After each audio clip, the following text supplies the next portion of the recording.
खलीफा अब्दुल मालिक के पास एक बार शख्स घबराया हुआ हाजिर हुआ और कहने लगा, अलीजा, मैं बहुत गुनहगार हूँ और जानना चाहता हूँ कि मेरे लिए माफी भी है या नहीं।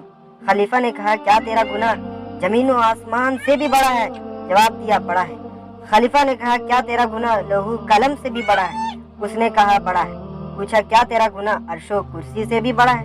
जवाब दिया, बड़ा है। खलीफा ने कहा, भाई, यकीनन तेरा गुनाह अल्लाह पाक की रहमत से बड़ा नहीं हो सकता। ये सुनकर उसने चारों कतार रोने लगा।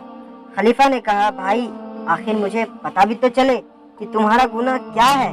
उसने कहा, हुजूर, मुझे आपको बताते हुए बेहद नदामत हो रही है कि शायद मेरी तौबा की कोई सूरत निकल आए। ये कहकर उसने अपनी दास्तान सुनाना शुरू किया। उसने कहा, मैं एक कफन चोर हूँ। आज रात मैंने 5 कब्रों से इबरत हासिल की और तौबा पर आमादा हुआ। कफन चुराने की गरज से मैंने जब पहली कब्र खोदी तो मुर्दे का मुंह किबले से फिरा हुआ था और खौफजुदा होकर पलटा। एक गैबी आवाज ने मुझे चौंका दिया। कोई कह रहा था, इस मुर्दे से अजाब का वजह तो पूछ ले।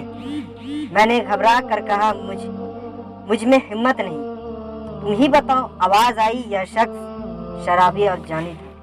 दूसरी कब्र खोदी तो एक हिला देने वाला मंजर था कि मुर्दे का मुंह खंजीर जैसा हो चुका है और जंजीर में जकड़ा हुआ है।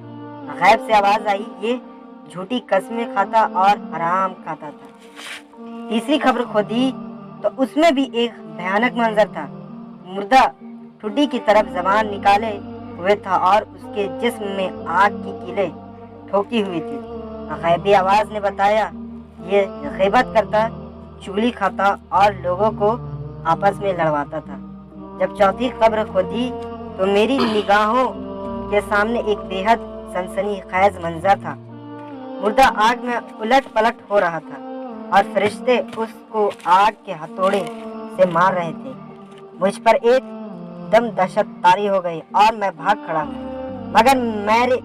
मगर मेरे कानों में एक गैबी आवाज गूंज रही थी कि ये बदनसीब नमाज और रोजे रमजान में सुस्ती क्या करता था। 5वीं कब्र जब खोदी तो उसकी हालत गुज़श्ता चारों कब्रों से बिल्कुल अलग थी।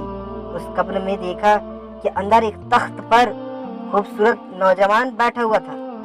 गैबी आवाज ने बताया, इसने जवानी में तौबा कर ली थी और नमाज व रोजे का सख्ती से पाबंदी था।